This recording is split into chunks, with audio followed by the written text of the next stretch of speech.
Okay, so welcome back, everybody. We had a fun time with our first day, and here we're on day 2. We have a lot to talk about, so I'll just be brief here. I'm still getting everybody's names down, so you'll just bear with me. I don't know if there's any questions about the syllabus.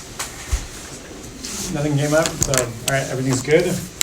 Originally, we were not going to have a presenter today, but then Kidong asked if he could present on Saussure, so shortly I will turn it over to him. So generally, as I said, I'll usually hand you you'll be the first sort of person to speak on the particular text so that you feel like you have room to say what you want to say. And then we'll cover some of the other things that we might want to get out of the text together. I'll just remind, I did say to Kidong, 15 minutes is pretty much your limit. So at 15-ish, I will just stop you. It's not supposed to create anxiety or any worries. It's just to say your job is done at 15, so it's okay. You're off the hook. You don't have to keep going. Okay. So I will keep time generally. I mean, I'm not going to like shut anyone off right at the moment, but just be aware that I'm sort of aware of that. Where did I put this? Okay, so really quickly from last week, we had an important look at 3 different texts from 3 different eras of literary theory, criticism, and we also gave ourselves the major questions, some of the major questions for the course itself. What is literature and what is literary criticism, and or literary theory, and is there a method that we all might share in common? Is that the goal of the English department, to have a common method and common way of analyzing text, or should it be much more sort of a personal choice about what your methods are, and there would be sort of a multiplicity of methodological options? As we saw, even with the example of Northrop Frye, is that in the era of the 1950s, we'll be looking at some more of those kinds of readings. They very much felt that they had to have a consistent argument to present to themselves and then to present externally. And we'll see a few more of those arguments today. Even though before we arrive at that material, we're going to look at a few essays in linguistics. And one of the reasons why I think it's helpful to start that off right from the get-go is that we'll see any number of arguments made for what literature is based on what language is doing, how language works, how language is meaningful, and so on and so forth. And to be honest, we even saw this in Nietzsche. That to understand whatever you're claiming for the aesthetic, or whatever you're claiming for art or literature or so on and so forth, you're likely be basing that largely on your understanding of what language is and what you think language is doing. And if you, to that degree, you would need a little knowledge of language theory. A little might go a long way. Indeed, Saussure and Jakobson have been very popular for so many theorists in very interesting ways. So it helps to have an understanding of what language is and how it works. I think that in the background of one's mind, it should be, do you have a theory of language? Do you have one of your own, a working theory of language as a literary theorist or a literary critic? Do you need one? I'm not sure if you need an entire, let's say, theory of what you think language is, but it helps to have that question there. It helps to say, when I'm reading a text, and I'm making claims for how this text is meaningful, how these words are signifying, how do I know what that, a theory of signification is? What is the one I'm relying on? I would like to be informed about my own tools, no doubt, as a reader of literature, and as someone who works in language on a daily basis. So that's what I think our conversation and readings of these 2 language theorists are going to offer us. They're going to offer us an argument of what they think language is, and then what language and sort of poetics, or linguistics and poetics have in common. So with that, I will turn it over to Kidong, who will introduce Saussure for us. Okay. Hi, everyone. So I volunteered. I will talk about 3 concepts, as Josh said. So there are le langage. It says there's no ideal translation in the English language. It's lost in translation. So we have the langue and the bahol, language versus speech. Language is more like a system, like a storehouse, I think it's described that way in the excerpt. So it's a system. It's connected to deep structure, and speech or the bahol is like the discourse, the representation, concrete representation. The langage is lost, so I will guess it's more like linguistics. It's kind of like, encompasses the two terms, langue and bahol. Second is sign, the signifier and the signified. Third is, so I kind of try to pick the difference. I think that's a term. So from Saussure, I always say, the one thing I remember is difference makes meaning. And it's later used by Derrida to say différence and to mean something else, to deter or delay meaning. Okay.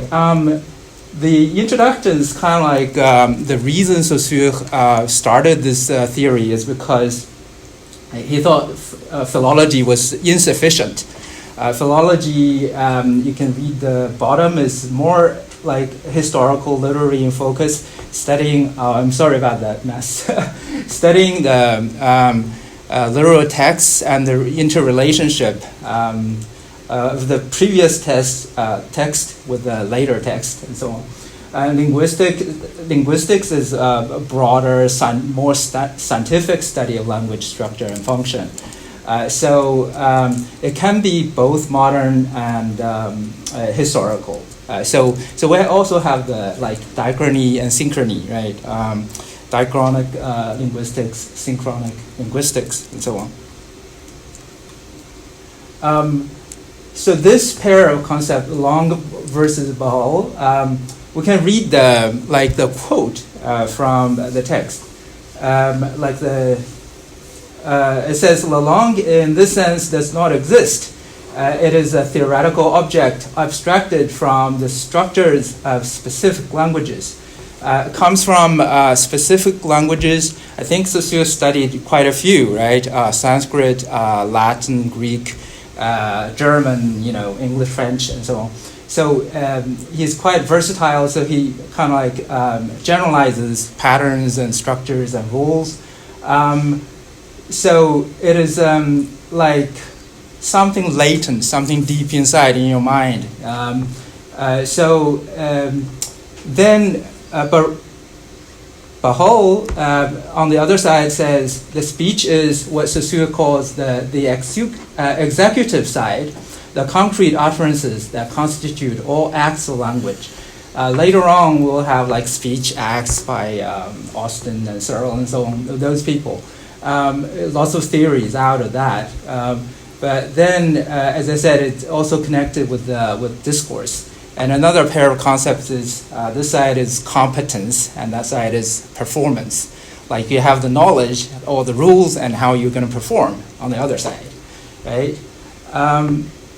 So maybe we can read, and also here on this side, langue is homogeneous, and parole is heterogeneous. And also here on the left, langue as a system, as the storehouse, it is designates universality. It means you have rules induced from specific languages, but then you can reapply them back to kind of every language, every other language. And then on the other side, I put specificity. Means it's a kind of only for one language or one group of language speakers. And I think the word used is community, a language community. So here I put, this is like application part. As I said, deep structure has connection with langue, and surface structure has to do with bahol or discourse. So in this sense, we often say Oedipus Rex, Hamlet, Brothers Karamazov, and The Lion King. They're all one story to a certain extent. So another thing is plot is translatable, the causal effect. relationship, right? One sequence leads to another. That the characters, the son's attachment to the mother, or his rivalry with the father, and so on. So basically, whether it's in Greek or English or Russian or animated film, whatever medium that has, what language it has, what order you tell the story, the basic plot is about the same. So I will call that the deep structure, and that has to do with long, the rules. And as I said, competence versus performance there. I'm not going to elaborate. And then, as I said, long has connection with universality, and then I think these theorists try to come up with universal grammar. So I put structuralist narratology or narratological analysis. I'll give you an example of The Great Gatsby. It comes from Luo Tyson's book, I think. Critical Theory Today or something, a friendly, user-friendly version. She tries to analyze Gatsby's story with these things. It says attribute. It's like a story. You have the beginning and the end and the middle, right? And then the beginning attribute is X lacks Y.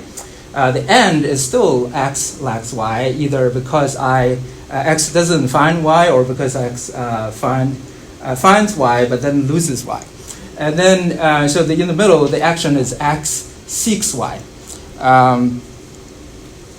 So here you have that formula, and then you put all these characters in. You say when X equals Gatsby, Y equals love or social status, and you say in the beginning, Gatsby lacks love. So Gatsby seeks love. Then Gatsby lacks love again. The love is maybe represented by Daisy.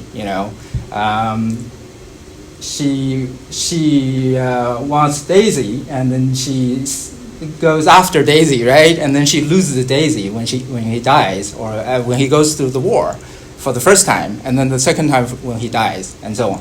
So this is just this formula. You can put different people in the formula, and it applies. And your wisdom lies in how well you can make the formula. Right? That's what a structuralist does, I think. And then in the analysis, I think Tyson also used Freud categorization of romance, tragedy, irony, and so on. I think the generalization is after World War I or II, after the wars, lots of the romance kind of fails. Like you cannot never seek what you try to find. You cannot find what you try to find. Okay. And then the second concept is the sign, and it's has to do with the signifier versus the signified. On the top right, you have this is from the book Arbor or Equo. I think they're French, right? Tree or horse. And then in this regard, you have three things. One is called nominalist school of linguistics. You label things. Like when you learn a language, you put a label to something, right? That's a VCR or a computer or something. You see a thing, you give it a name. That's nominalist. And then Saussure is the signification theory, and later on I'm going to give you something like a semantic triangle. You have three components of this entity. In his view, words are not symbols which correspond to reference, but rather are signs which are made of two parts, like two sides of a sheet of paper, a mark, either written or spoken, called a signifier, and a concept, what is thought when the mark is made, called a signified. And then you have the bottom right diagrams, concept, and the sound image. So he in making theories, you give them new names, right? The concept is given signified, and sound image is signifier. Then I have my doubts. He argued about automatopoeia. He's saying you don't have many of them, right? And there are also imitations, and that's true, right? The Canadian geese, Canadian duck may go like quack, quack, quack, right? The Chinese ducks go ga, ga, ga, right? They're different, right? And that's arbitrariness. So I'm not going to read the quote. They're there, right? The bond between the signifier and the signified is arbitrary and so on. And then it's a convention of a community and so on, right? But then he's saying it's the automatopoeia instances are few, and they are also arbitrary in a sense. But I'm going to use the Chinese characters to kind of like to pose some questions. These are the ways that the Chinese characters are formed.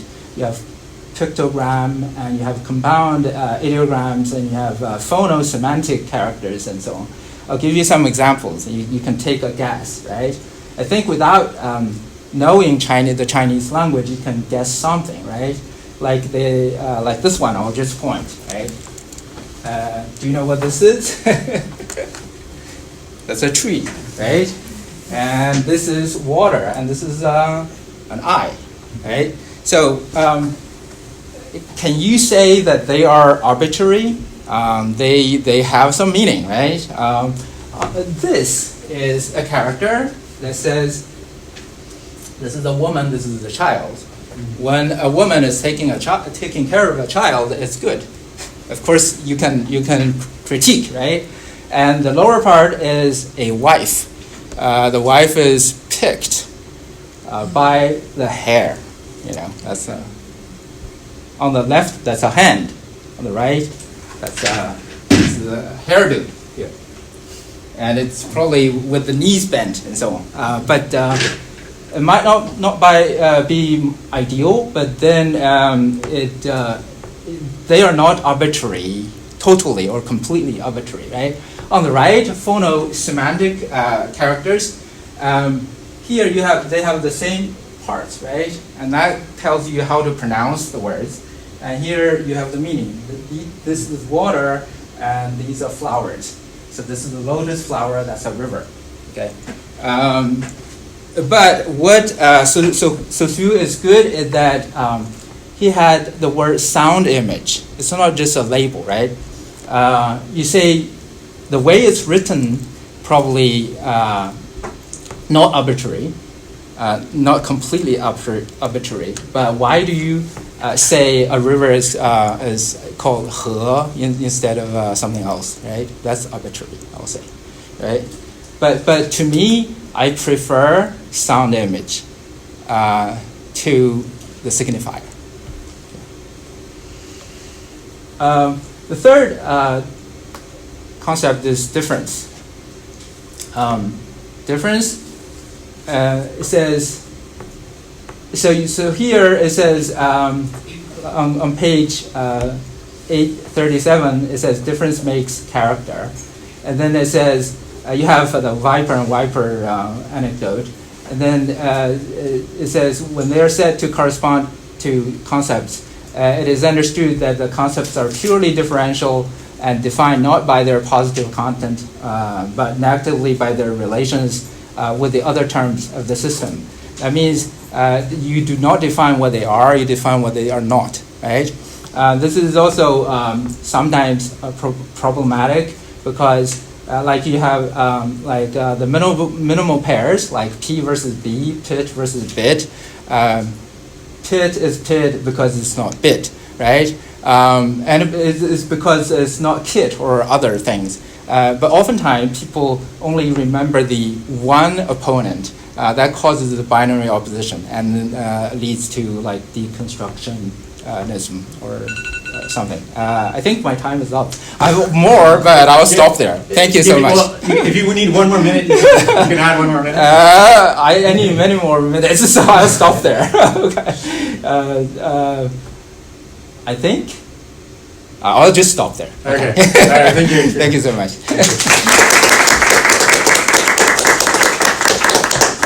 Okay.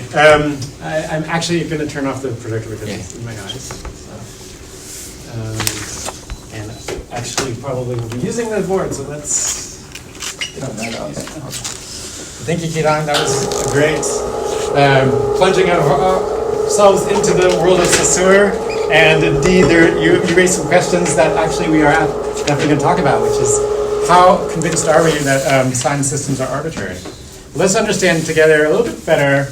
We're going in a little bit of putting our linguistic hat on, so we can understand a little bit about what Saussure is getting at and how he is telling us how language works.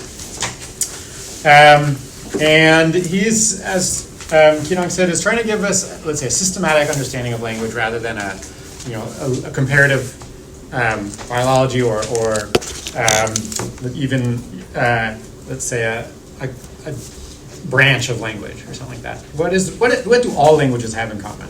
This would be Saussure's aim. You can hear a kind of scientific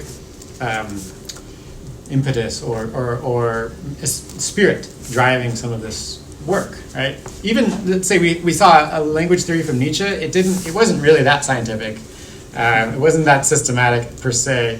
And you might, I think at the same time as linguistics is trying to understand itself as a science, you have literature trying to do the same thing. So this is turn of the century, 1900s.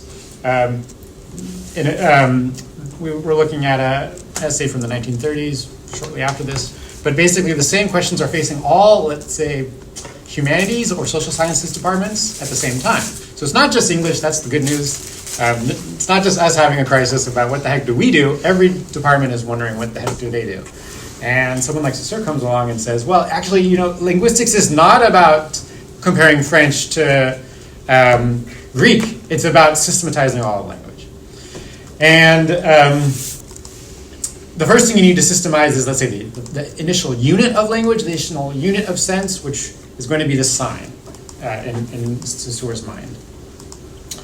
I'm already going to jump to the page 826, which Kinong mentioned to us.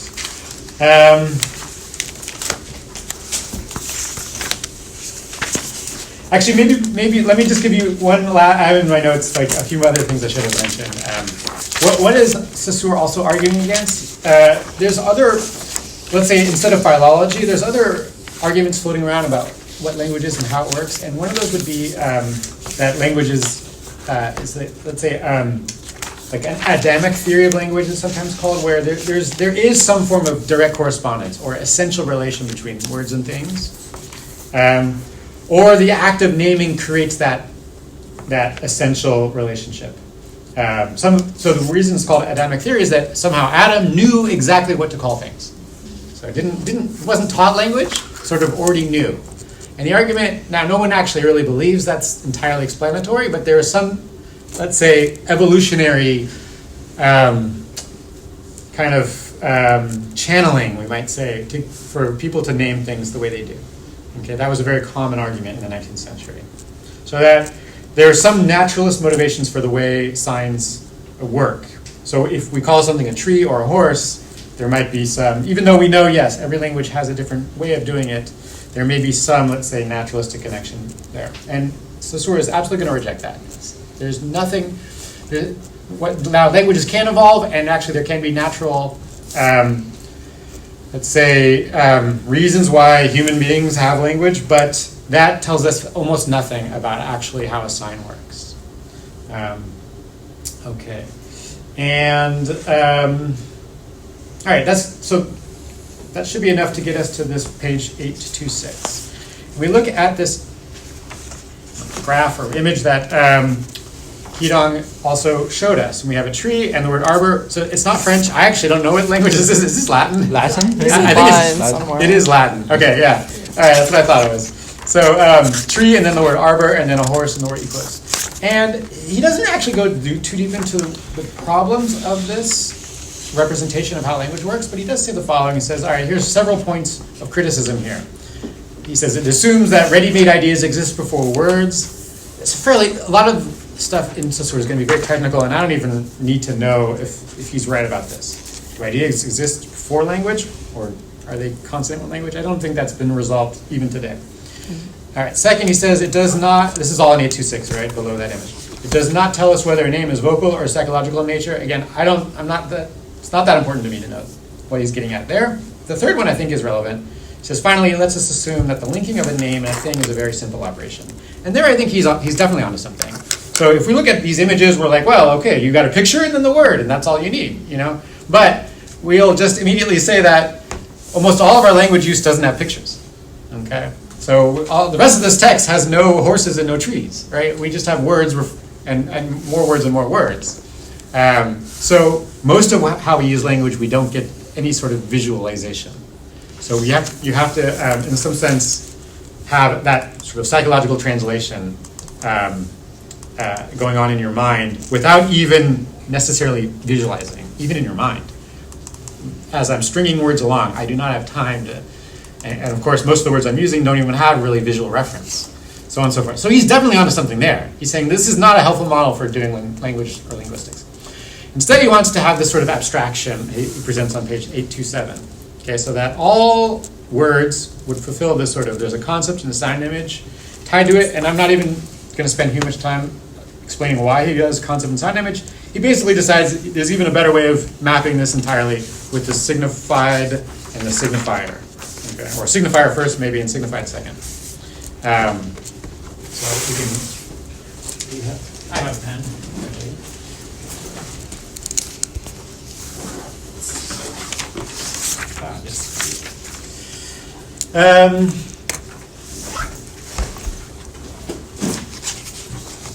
So we have signifier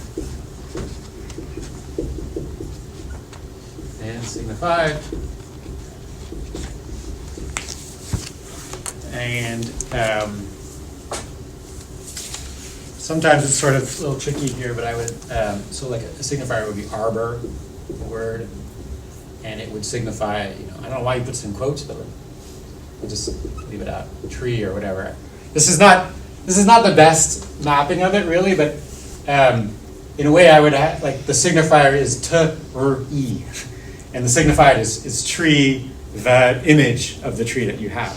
So this isn't really the best. Maybe I should just erase it. Might be confusing. But it's all. The funny thing is that you read Saussure and you think, oh, he's got it really mapped out. It's very technical, very smart. I got to pick up the details because he's very precise, isn't he? Well, already Aikidong has indicated this. It's not so simple as that. You can poke a lot of holes in Saussure, even on his own, what he's doing, and we'll do that as soon as we understand what he's doing. But, again, if I had signifier tree and then signified tree, okay, that's good. But again, I'm meaning really the phonemes, the t, r, and the e, getting myself the tree. So, all right. So far, so good. Now let's take on 828. Keating spoke about this, and I want to ask you your thoughts here, the following. So after he's presented the basic unit of the sign, the signifier, and the signified, he'll say the following. Principle 1, the arbitrary nature of the sign. The bond between the signifier and signified is arbitrary. Since I mean by the sign the whole that results from the associating of the signifier with the signified, I could simply say the linguistic sign itself, the entirety of what we've got here, is arbitrary. And then he gives us some examples. For example, in English you say sister, in French you say sir. You could have picked any sound sequence, any phonemes to get your signified, okay? And then again, ox, buff, and so on. He goes on, next paragraph, to say, no one disputes the principle of the arbitrary nature of the sign, but it is often easier to discover truth than to assign its proper place. This principle 1, dominates all the linguistics of language. Its consequences are numberless. And it is true that not all of them are equally obvious at first glance. He says, only after many detours does one discover them, and with them, the primordial importance of the principle. Okay, so, and just one last phrase I'll read here is at the very bottom of 828. It says, the word arbitrary also calls for comment. The term should not imply that the choice of the signifier is left entirely to the speaker. We shall see below that the individual does not have the power to change a sign in any way once it has become established in the linguistic community. I mean that it is unmotivated, i.e. arbitrary, in that it actually has no natural connection with the signifier. So I'll pause and ask you together, as a group here, what do we mean by arbitrary now?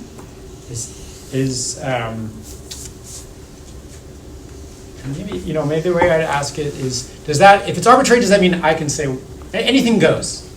When someone tells me, oh, the rules are arbitrary, I will say then, all right, great, there's no rules. Or I can make up whatever rules I want.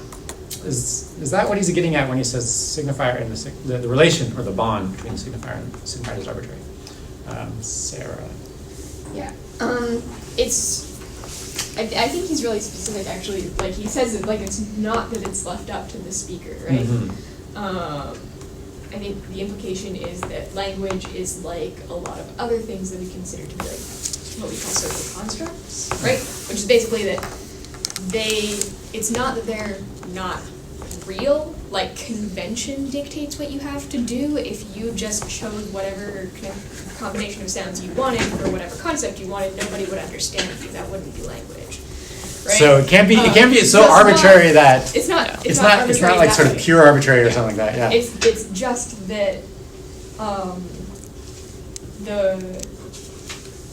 it only exists because everyone agrees that it's that way, not because there is something inherent in the quality of it that makes it that way. Okay, good, absolutely. So it's a very tricky kind of arbitrariness.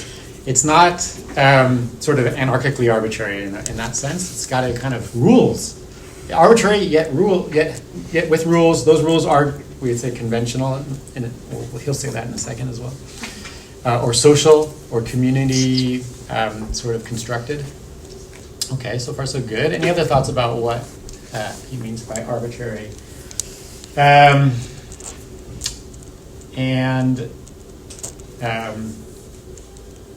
Maybe another way to say is, where's the arbitrariness located?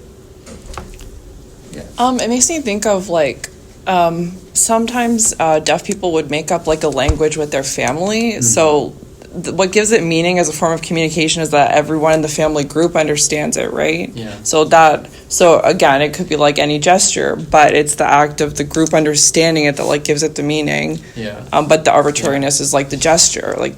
Yeah. He's absolutely trying to get it at that. And the reason I sort of asked where is the arbitrariness located, maybe I'll just sort of start to sketch it a little bit, is that it's located in the construction of the sign, but so in some sense anyone could pick any form of sign systems, and maybe this a deaf community might have a sign system, but once that is chosen, then it's socially meaningful in that sense. So it's no longer arbitrary at the social level. So arbitrariness cannot be social. Arbitrariness can, and also in some sense cannot really even be individual, but it can be structural, if you will.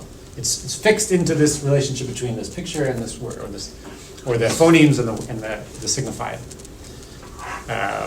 Okay, any other thoughts about arbitrary? I think it exists between the relationship between the signifier and the signifier. Yeah. So the signifiers are like, they exist on their own, the signifiers exist on their own, and then the arbitrariness is when you connect them to it. Okay, good. The relationship is not natural. It's not that any kind of signifier is naturally and directly connected to the signifier. It's arbitrary in that sense that they just connect randomly.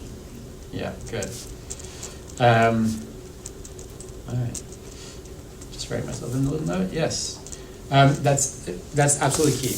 And if I could build on that just for a second, is to say that. So again, this is not a theory of naturalist origins of language.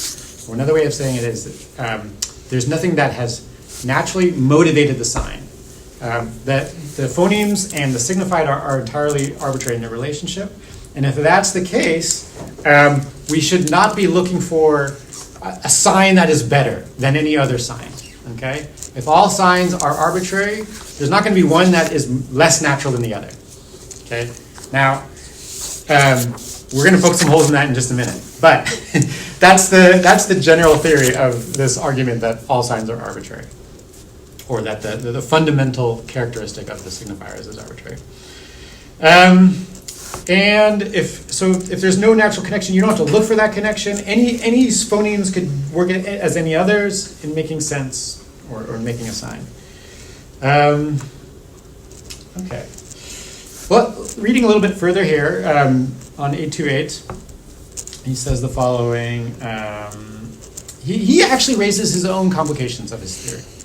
So he'll say, for example, one remark in passing. When semiology becomes organized as science, the question will arise whether or not it probably includes modes of expression based on completely natural signs. So there could be something like a natural sign. Just a second ago we said that's impossible, right? Because we know that whatever phonemes I use, totally different than someone else's language.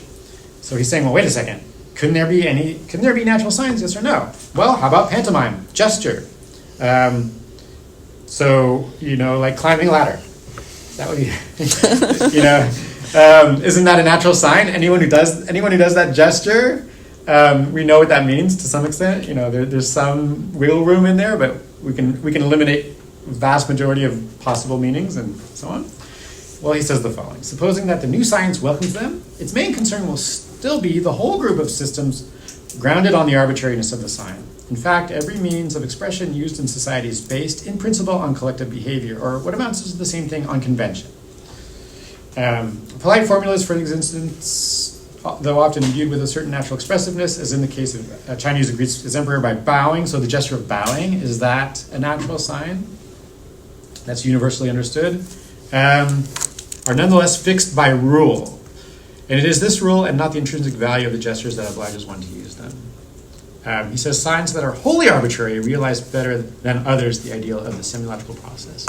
It's an interesting paragraph right in the middle there, and he's already saying there are other, let's say, marginal examples of not entirely unmotivated signs, again, like bowing or like climbing a ladder or other things. But he says that the most sort of a common sign, or what was his language?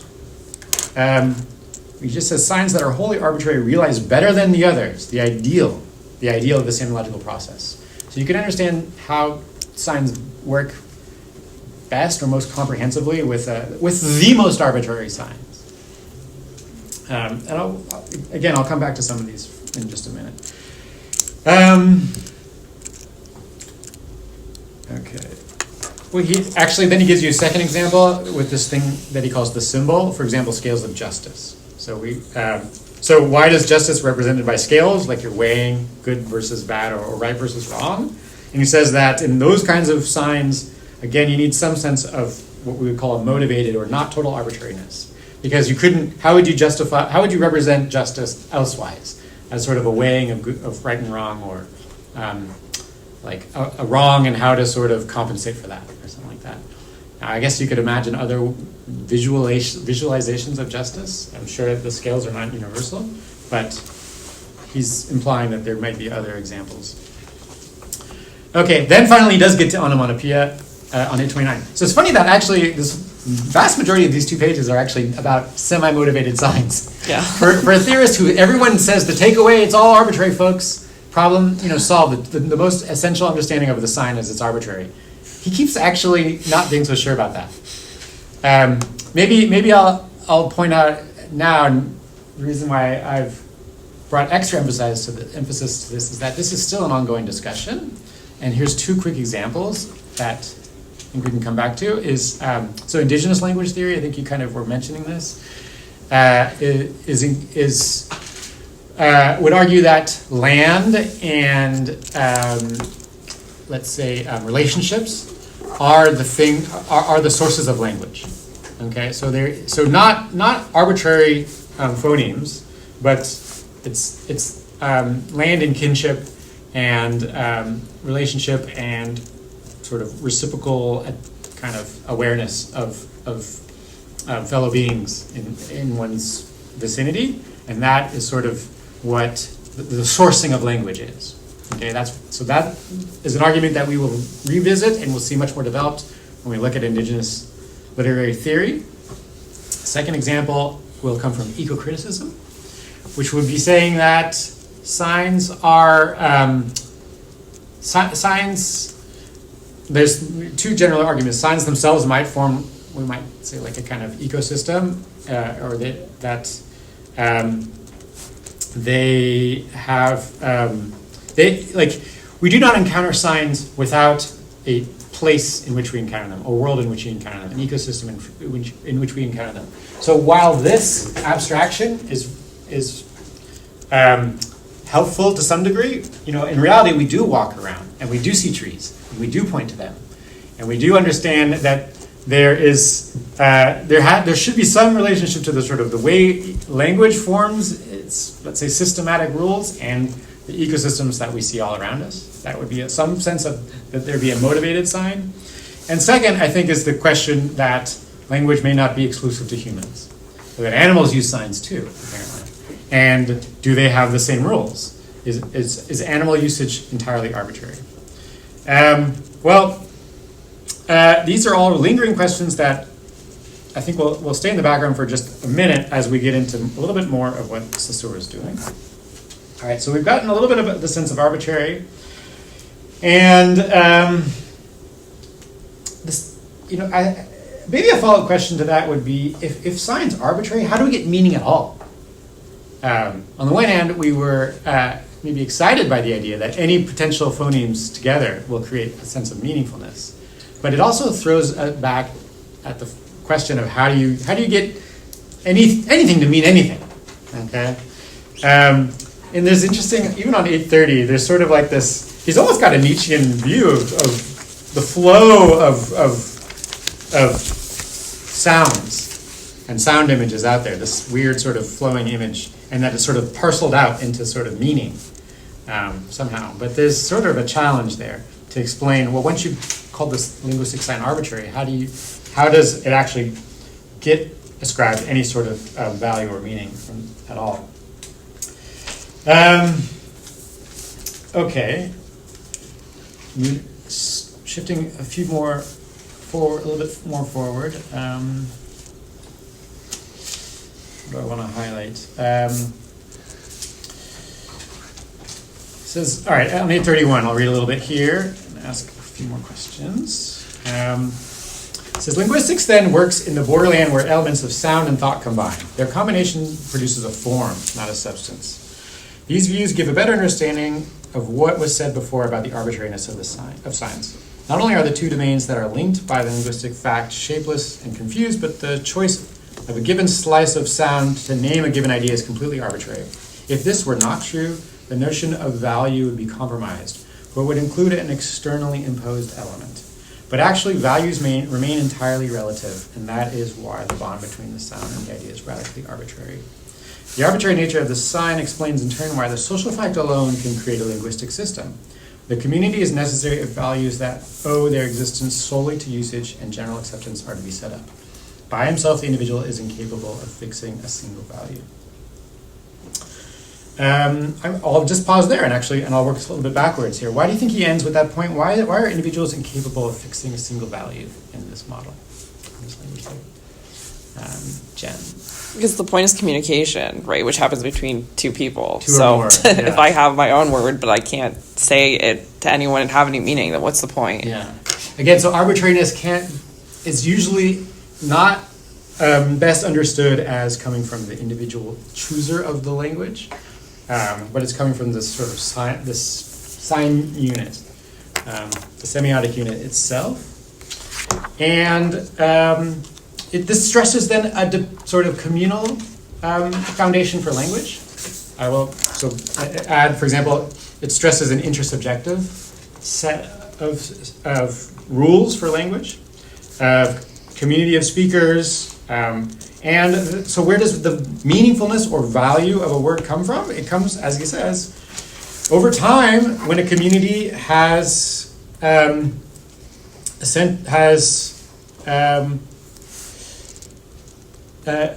of come to a general acceptance of what a sign means. Okay.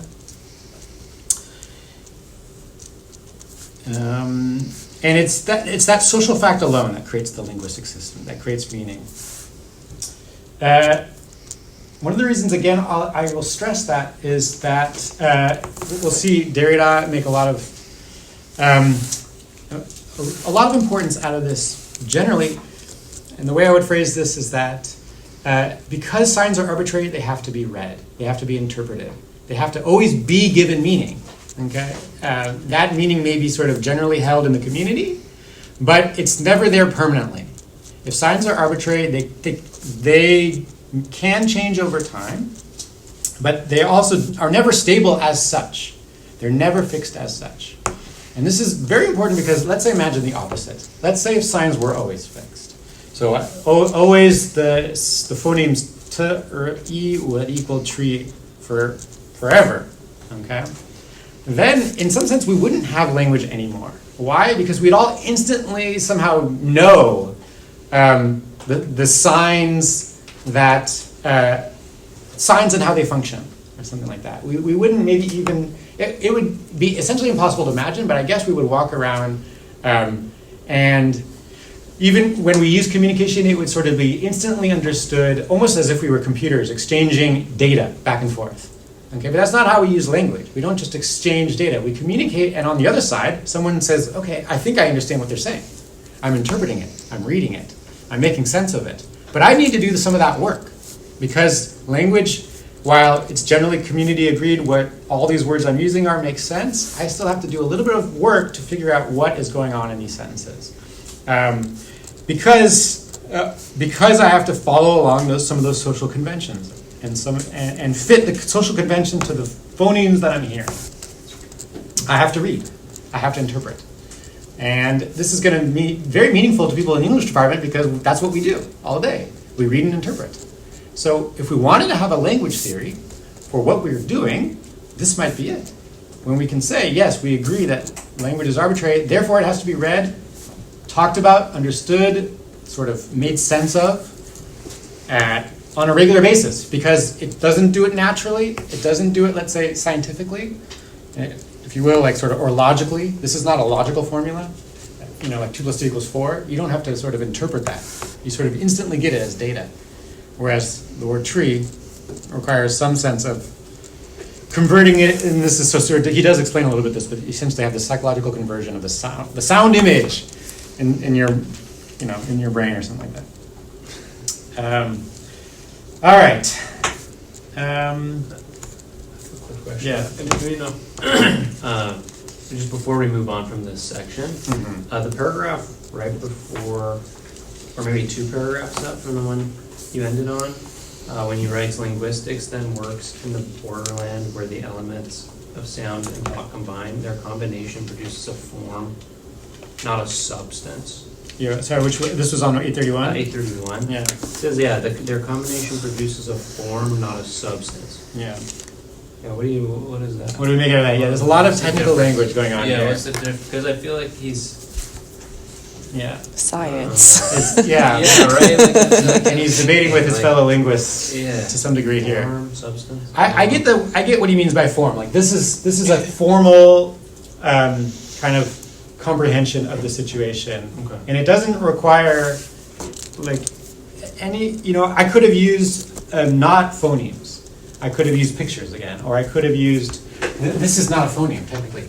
Right here, I've got squiggles, right? I have to sound them out to turn them into phonemes, but this right here are arbitrary squiggles. So it's not any particular substance, but it's the form that is consistent. Right. This signifier signified arbitrary relation. That's what I understand by that argument. But there was some hands Dakota. I didn't really have a hand, but I also kind of take the substance to get at this issue of like universality. If it was a substance, it would be like we were talking about, kind of evenly translatable. You wouldn't have this difficulty of a social need to confirm its existence. Like, think of something like water as a substance. I don't have to confirm to you that I get it across to you because it's substantial. I can physically give it to you. Yeah. Whereas this as a form in a more, I don't want to use the word ethereal, but Yeah, it takes whatever container Yeah. you want to put it in. So you can make a language out of rocks if you wanted to, or you can make it out of sounds, or you can make it out of images, but it's the form that will be consistent across all those. Right. Maya. I think what I got from this at least is, so if you compare it across different languages that have different scripts, Yeah. right, that what we're looking at, or what he, I think, is looking at is less of the content of what the language is telling us, but more so of what it looks like to us when it's formed, because in different languages and in different scripts, you can still understand the concept of tree. Because the concept of tree is the same, like that's the substance, and it remains the same across Yeah. different systems of all sorts of signs. Yeah. But the thing that makes it the way that it differs is in the way that it appears to us. Is what I. Yeah, or that it can, if the substance is the tree, there are any number of forms Yeah. that can deliver that substance to you. But that's why language is a form, not a substance. Okay. So that's another way of thinking about it. I think that makes sense. Yeah. I think the form means like the mental process when you associate the sound image with a concept. It's a process of conceptualization. It belongs to the long category. In terms of substance, I think it means you don't have to articulate the sound itself, like a mute person. You understand things. You don't have to say it. So I think somewhere it's mentioned in terms of substantiality or materiality, it's saying you produce, you do muscular activities, and that's substantial or material. That's my understanding. Okay. All right, good. So I'm not going to actually spend a huge amount more time with this, but with Saussure, because we have plenty of readings to talk about. But I at least want to highlight a few more things. All right, page 832, we get our signifier image here, or icon. And just reading a little bit more, he says, language is, this is sort of near the middle top here, language is a system of interdependent terms in which the value of each term results solely from the simultaneous presence of the others, as in the diagram. So you have one let's say, signifying unit, and then you can string along as many as you want. Okay, so you get what's called a signifying chain. Okay, and the presence of one word is sort of always compared to the presence of others. So given that I've used any number of signs in my various sentences, they're all distinct, and that's all we need to know. A little bit further on, he says there's kind of like a paradoxical principle. I'll read it out loud. It's not that important. Just the fact that he's explaining it through paradox is going to be interesting to us. He says, all right, signs are always composed of a dissimilar thing that can be exchanged for the thing of which the value is to be determined, and then of similar things that can be compared with the thing of which the value is to be determined. Both factors are necessary for the existence of value. So you should know that every sign I've used is dissimilar from all the others. That's very important. But in a way, I might have substituted very near words for every word I'm saying.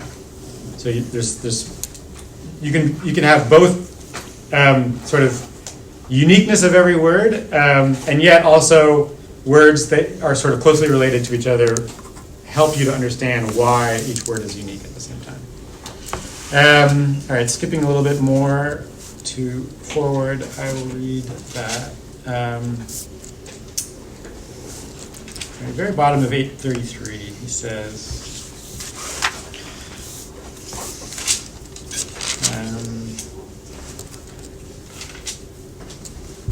this may not be that helpful to read out, but I'll just read it. He says, instead of, the last sentence here on 833, instead of pre-existing ideas, then we find in all the foregoing examples values emanating from the system. So it's the system itself that makes this whole process meaningful, rather than values that are prior to the system of language. When they are said to correspond to concepts, it is understood that constants are purely differential.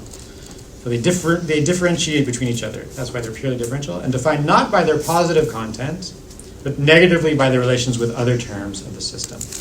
Their most precise characteristic is in being what the others are not. So this is a little bit of where this emphasis on difference is. later down below, he says,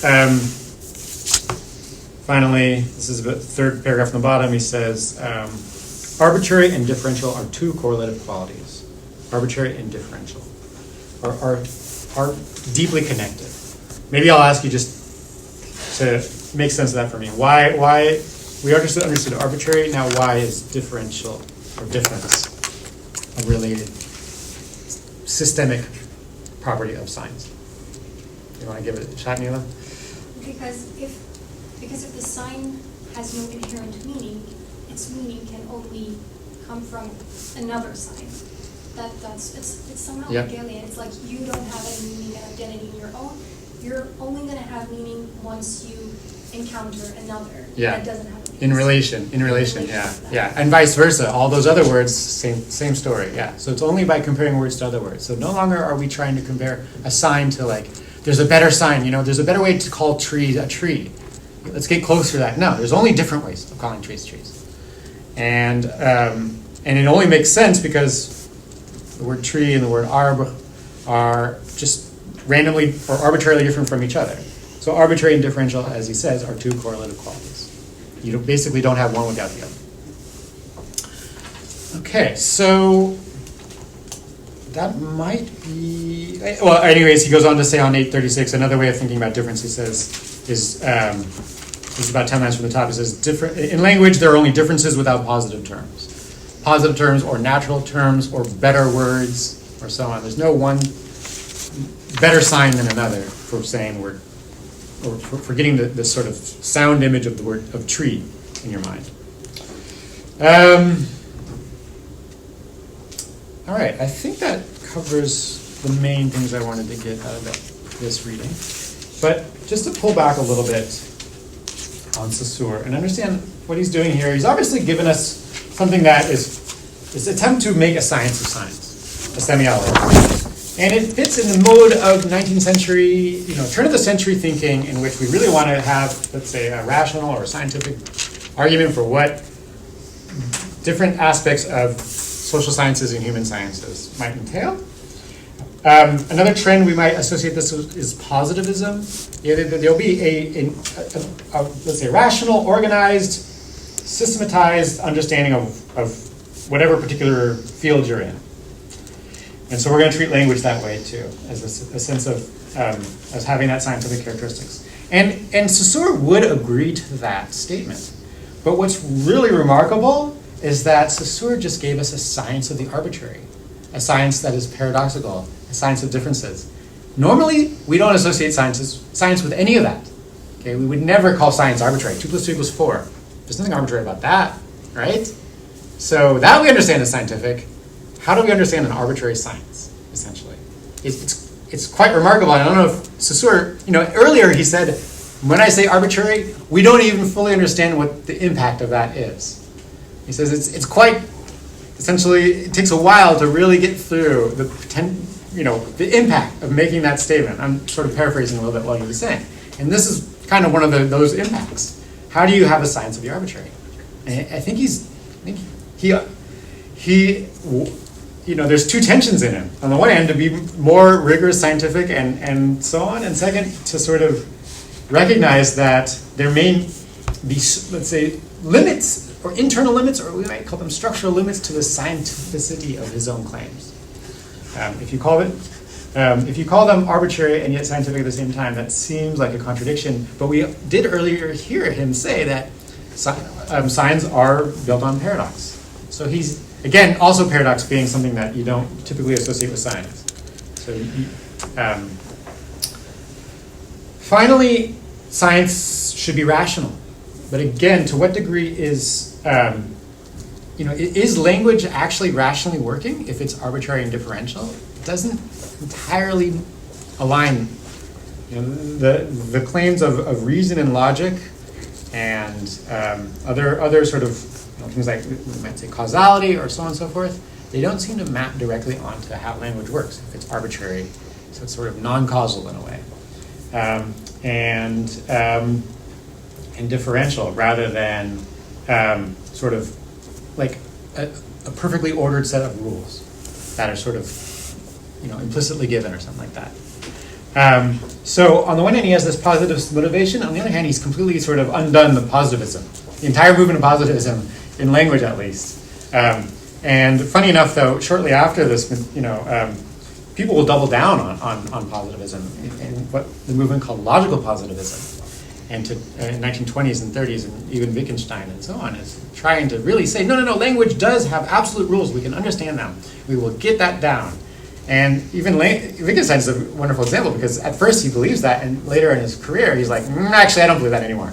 It's more like a set of games. If by rules we mean game, like sort of like how we play a game, rather than how we think of a logical equation or something like that. But even today, we have computer programs based on the logical rules of language, do we not? But we also felt that that only got computation so far, and increasingly, if you want to push the bounds of what computers can do, to what extent do they actually need to function as language, or do computers actually, even in the artificial intelligence era, are computers reading? Are they using signs, or are they using just numerical representations of signs, and therefore they're not reading, they're not interpreting, they actually don't have sign systems?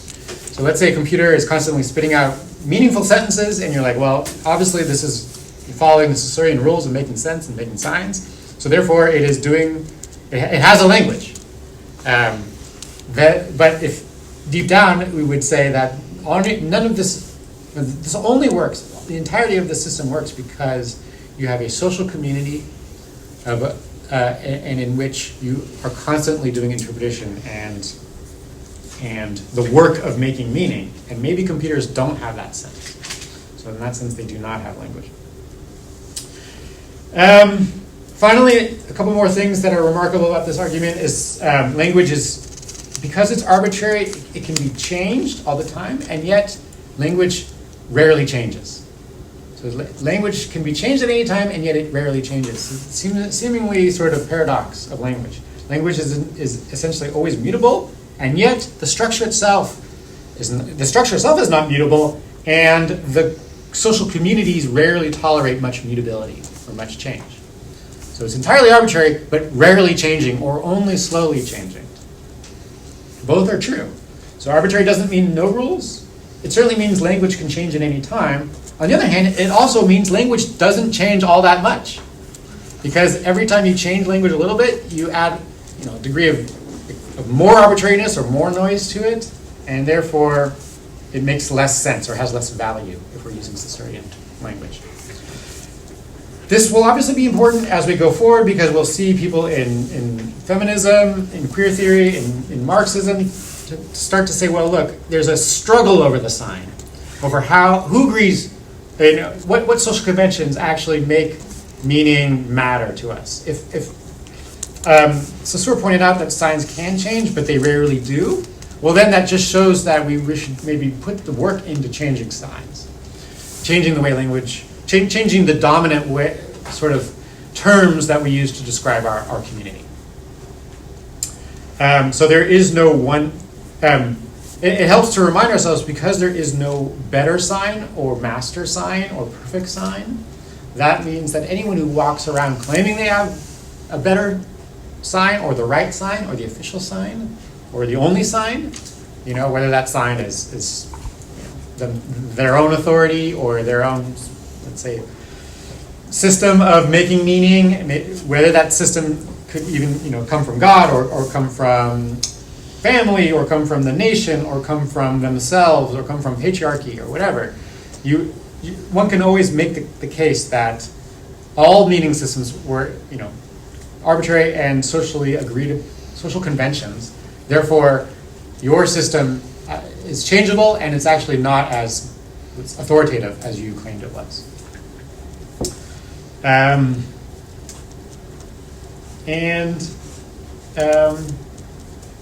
All right. I think that gets us far enough into the world of Saussure. We'll see the impacts all throughout everything we're reading. We have one more linguist to take care of before we get into a different set of readings. This is Roman Jakobson. This is a text I do like to always include on the syllabus, but it's also somewhat technical, and well, we won't spend an enormous amount of time on it. So Jakobson is originally from Russia, and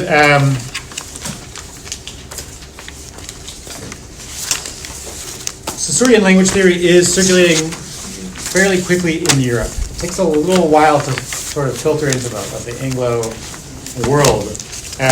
Even the material we're going to read from the 1930s, 40s, and 50s in a minute sort of really has not yet grappled with all these Saussurean claims that we just took a look at. But Roman Jakobson has grappled with those terms. And he comes from a tradition sort of after Saussure, trying to make sense of some of the implications of these arguments. In our particular reading, it's on page 1067, the topic is really, what is the relationship of linguistics and poetics? Okay, are poems any different from the rest of all of language? And even like the sort of Saussurean sound system. Are poems special? Or are they just the same use of language that anyone else uses? So poems are not special. Poems are just sort of verbally intricate, but nothing more. There's no other difference than that they have. And he says this in the very first paragraph. I've been asked for summary remarks about poetics in its relation to linguistics. Poetics deals primarily with the question, what makes a verbal message a work of art? Because the main subject of poetics is the differentia specifica of verbal art in relation to other arts and in relation to other kinds of verbal behavior, poetics is entitled to the leading place in literary studies. Poetics deals with problems of verbal structure. I already paused in my reading here because I'm like, what problems? When I read a poem, am I thinking of it as a problem in a verbal structure? Not really. But as maybe Roman Jakobson, with his linguistics mind, he thinks of it as a problem in linguistics. Anyways, he goes on to say, all right, poetics deals with problems of verbal structure just as the analysis of painting is concerned with pictorial structure. Since linguistics is the global science of verbal structure, poetics may be regarded as an integral part. So linguistics will be the general system of understanding language. Poetics is sort of a subset, smaller thing. But then he goes on to say, arguments against such a claim must be thoroughly discussed because it is evident that many devices studied by poetics are not confined to verbal art. I'm not going to go through all the examples he gives, but in a sense he's saying, well, wait a second, in a poem, it's stuff you would use in normal language anyways. So it's there. All the devices in poems are not actually confined to poetry. Any language user might use metaphor, or any language might use rhythm, or onomatopoeia, or assonance, or whatever. So poetry may claim nothing particularly special. So skipping maybe a little bit here. All right, so just like Saussure, he's going to try and come up with some sense of reasoning through this argument. What makes poetry special compared to any given linguistic act? And I'm going to skip a little bit of him working through that very question, and he decides, well, I'm going to elaborate what he calls 6 functions of language. And this is going to help us understand where we might pinpoint what makes poetry special. And he's going to give us a little bit more than just a mere sign.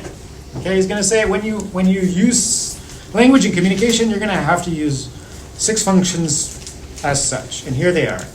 This is on 1069 at the very bottom. It says language must be investigated in all the variety of its functions.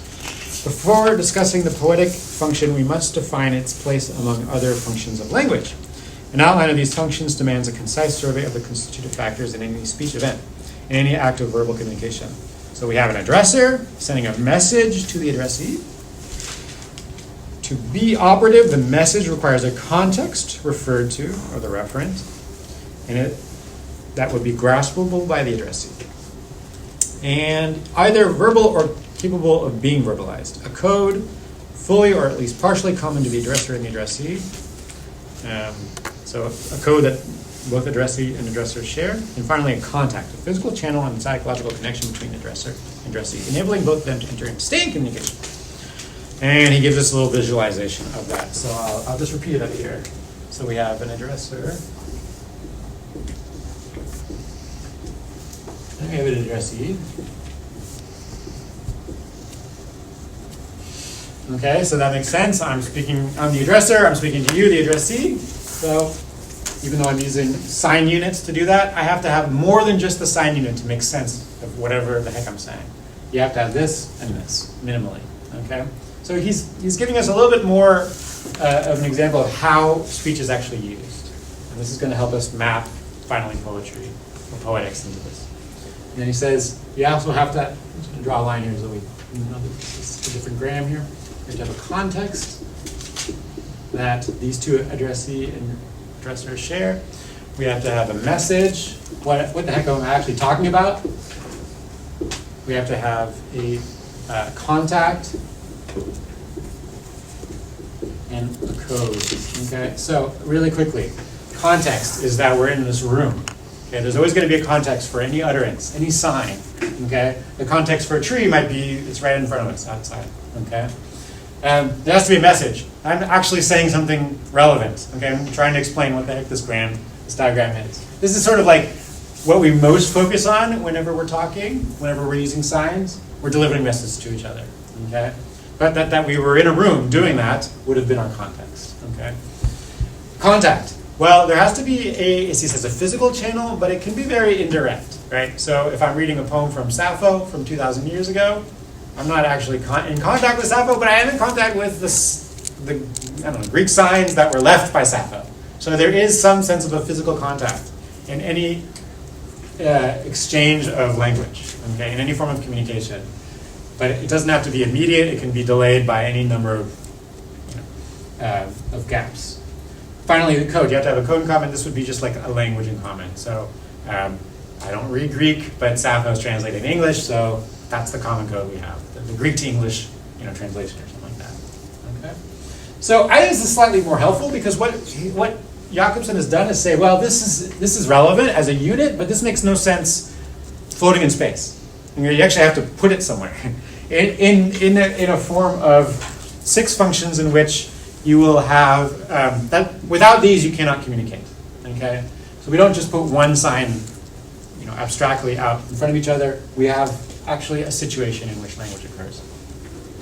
So he'll go on to. I'm not going to read all this because I'm doing this fairly quickly, but he's going to go on to give us sort of second terms for each one of these, because he's going to explain a little bit more what if you really were to focus on on this particular function, you'll have a certain characteristics of the language. This is his argument. Okay, so he will say that in language communication that is highly focused on the addressor or the speaker, it's likely to be very emotive. It's likely to be a lot of first person. I'm doing this. I'm walking around.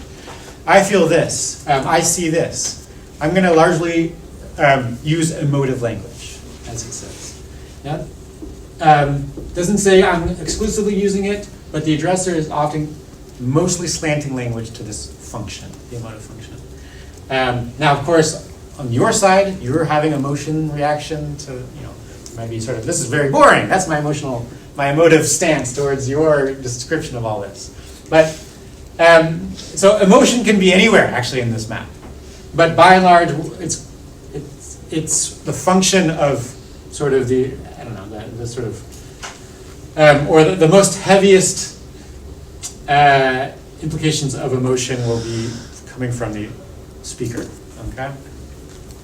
On this side, he calls it conative.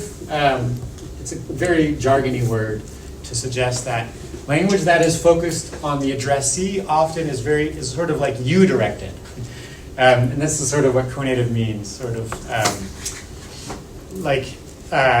directed towards, again, I would say like instruction or telling someone something. I'm less going to use the I and more likely to use language that what else does he, if I can get some of this technical language here. Language that's oriented towards the addressee. He simply says on 1071. That's the conative function. It often has a lot of imperatives, like, hey, do this, drink, he says. So now I have no first person. I'm fully focused on that second person by saying the word drink. So I'm emphasizing the addressee in that kind of sense. Okay, then context. Well, if I were talking about this room a lot, Okay, or if I was talking about, you know, the landscape of the tree or something like that, I would not be using very emotional language, and I would not be using very directed language like do this or do that. I would be talking a lot about the context. So you can have context-heavy language.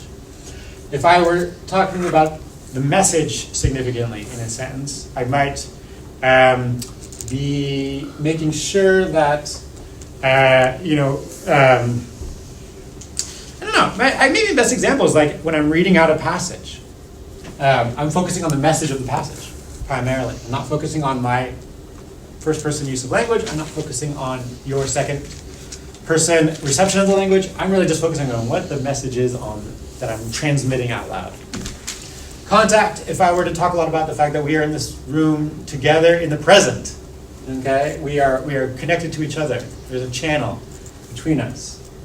And code, if I were to talk a lot about, you know, what is, you know, the English language, or what are the phonemes I'm using, or maybe I want to talk about, you know, how computers have their own code that's not English, but it's numerical, you know, zeros and ones, so on and so forth.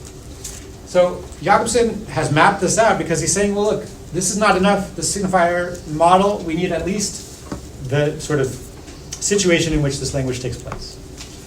And finally, I didn't really get through all of these sort of second terms that he's offering, but he puts the poetic here as a synonym for when you're looking at the message.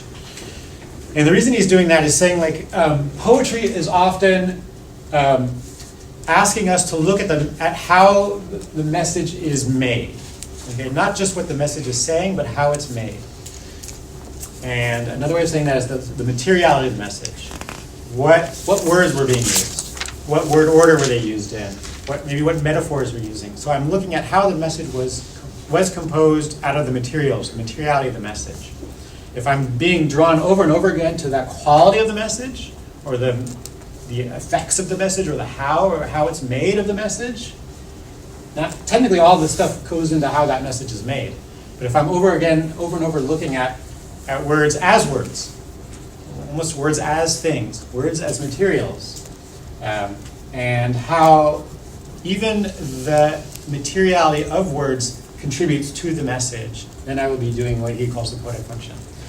His example of this is this sort of, I don't know, slogan, we call it, on 1073, I like Ike. Okay, I like Ike. Referring to Ike Eisenhower, 1950s American president campaign. Okay, and this is not a poem, first of all. The poetic function doesn't have to actually be a poem. But when I say this out loud, I cannot help hear how, you know, fun it is to say it.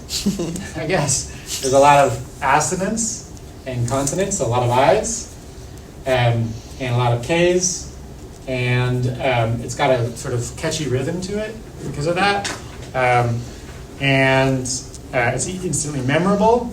And when I say it, it actually has a performative effect. I will vote for Ike Eisenhower. And these are all parts of how the construction of the message will achieve the meaning of the message. Okay? And he says that this is what we do when we analyze poetry.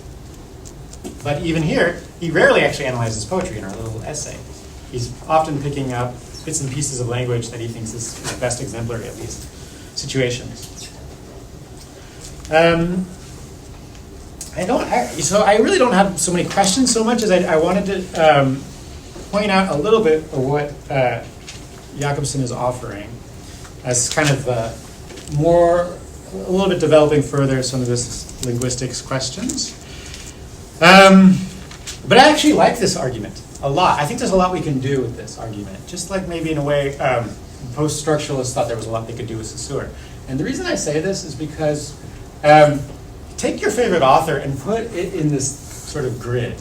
And you'll find really interesting things. So I'll just pick, for example, let's say Samuel Beckett. Okay, and Beckett, there's a lot of sort of strangeness going on with the message. A lot of times you're actually not even sure what the character is saying, but there may be a lot of sort of rhythmical qualities or something like that to the sentences. But we have a low level of, let's say,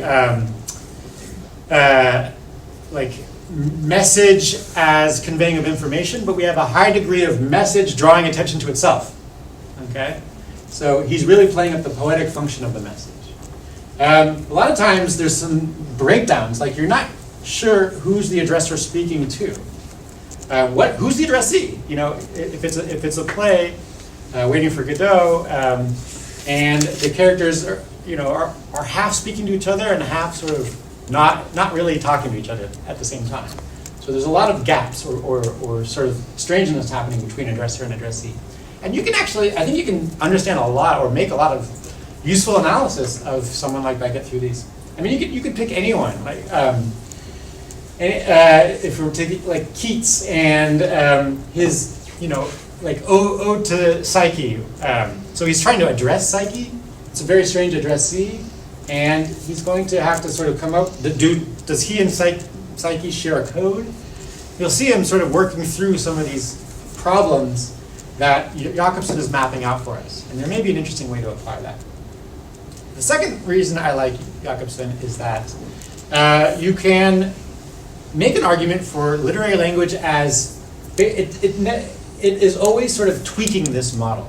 Like if you turn up addressee, or if you turn down like code, like and you add sort of strange words or strange phonemes, or you start to sort of have less of a normal language use and more of sort of strange effects in your language, then you're losing a common code. But we see this all the time in literary language. And so I would argue that you could come up with a theory of what literary language is by saying that to the degree that any of this is turned up or turned down, you get more literary effects. And so sometimes I even think of these as like, let's say 0 to 100. You can never have 0 of any of these. You probably could never have 100 of any of these. But you could have like 1 degree of addressee, like essentially imagining an utterance that has no either awareness of who might ever read it, or who might ever, or just not even imagining anyone would receive it. So this is, for example, I wrote a book on extinction, and there's a common thing in sort of extinction narratives where you're writing and you feel like no one will ever read it. There'll never be another reader. Well, in that sense, your addressee would be 0 if you thought that would be true. But of course, you were the one reading that, story. So Margaret Atwood makes, any apocalyptic literature is often going to have that kind of little paradox that there will be an addressee even though there's imagined to be no addressee. And so this is a nice little Jakobson moment where you can say that there's a lot of pressure put on this when you try to put it to 0. And that's a fascinating phenomenon in literature. So Jakobson is going to actually be helpful for understanding any sort of poetics or narrative questions we might have, to the degree that any of these gets turned up or turned down. And you'll see it in any given author that you particularly like. But what does Jakobson himself do? I guess I've decided to more lecture rather than throw questions around, but just because I have a little bit more experience with this. Jakobson has written a copious amount of essays in which he tries to demonstrate his own poetics theory. These essays are very hard to read. They're very technical. He will pick apart, just like he picked apart I Like Ike, he will do that for a Baudelaire poem, or any particular poem that he wants to analyze. And it becomes very hard to understand, very hard to enjoy. Really, he's starting to rip apart everything as functions, right? And I think you can get a lot out of this model, but I also don't think I want to approach all of language as just a set of functions. It just sounds a little technical, a little dry, a little disembodied, and maybe pushing me towards science in a way that I don't always want to be pushed towards. Okay, I want to be able to use some of these terms. I also want to recognize that literature likes to mess with this rather than give me a systematic sort of display of this. And anytime that Jakobson would write essays, he would try to show, in Baudelaire there's a system of, addressee relationships, and here's how you can see it on all these poems of it. And it just felt like being dragged through the poem, if you ever read any of Jakobson's essays.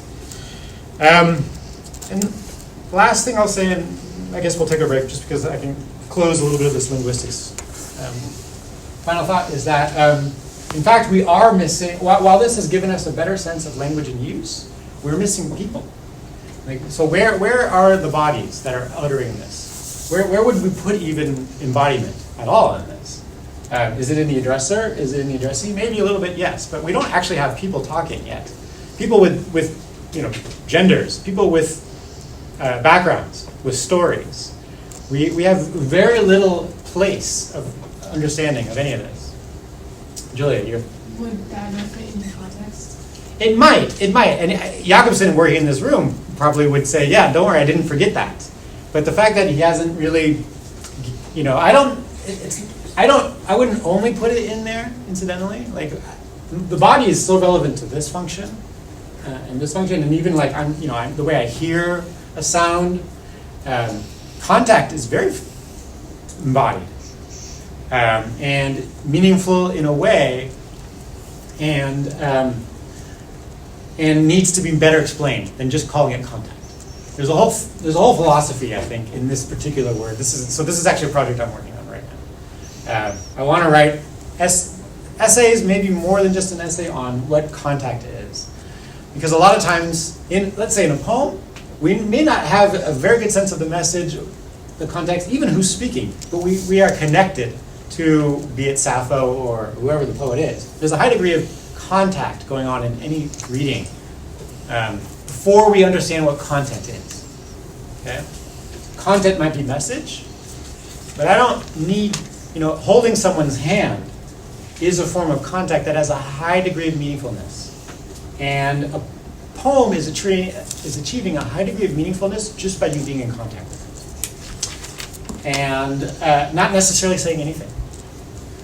So you'll see in a lot of, I think you can find this in many, many poets. Dickinson, Whitman, Wordsworth. I think you can find it in Shakespeare's sonnets, where a lot of the sonnets are about, the speaker enjoying time with maybe a sort of a youthful male. Okay, a lot of the sonnets sort of resolve themselves into just being me with you here with you is riches enough. Some of the sort of poems about that are self-elegies, where Shakespeare's imagining his own death, and he calls himself sort of like a bare ruined choir, because he's sort of like a ruined church. His body is becoming a ruined church, and the birds have left, and they're no longer singing. So he's losing contact. He's at the edge of contact. So a lot of poems have a substantial contact effect before they are really telling us much in terms of any particular message. So I point that out because it sort of is me trying to use a little bit of this model, but also bring in things like bodies and what does it mean to be connected to somebody as things that we need to talk about. We need to understand better. We need to interpret. But I actually think that this model, there's still research to be done with it. So were you to write on Chaucer or Shakespeare or Milton or Virginia Woolf or Beckett, I think you can actually use this a lot by sort of playing with it and messing with it and seeing where it takes you. But finally, I'm pointing out the limits by saying that we don't really, so where is the whole picture of subjectivity that we appreciate in literature? It's missing to some degree. We don't have gender, we don't have nationality, we don't have history in this model so much. It can be put in, it can be plugged in, but it's not really emphasizing those things. And to that degree, it's not the only model we need. So obviously we're going to go on in this class to have gender theory and theories of, let's say, nation and so on. And finally, I'll just say, to me, I still think this is very dry. This is still a positive scientific worldview. Words graphed on a board, okay? And when I read a poem, I don't want it to look like this. I don't want it to look very dry and scientific, and I want it to have a sense of meaning and, let's say, life, if that's the right word for that, and so on. And we're going to see in just a second what's called new criticism, and that's the argument that they're going to make. So they do not want a science exactly like this, but they want an interpretive system that will bring out, let's say, the humanity that will be present on the page. So let's take our break. Again, because where's the human in all this? I see functions, I don't see humans.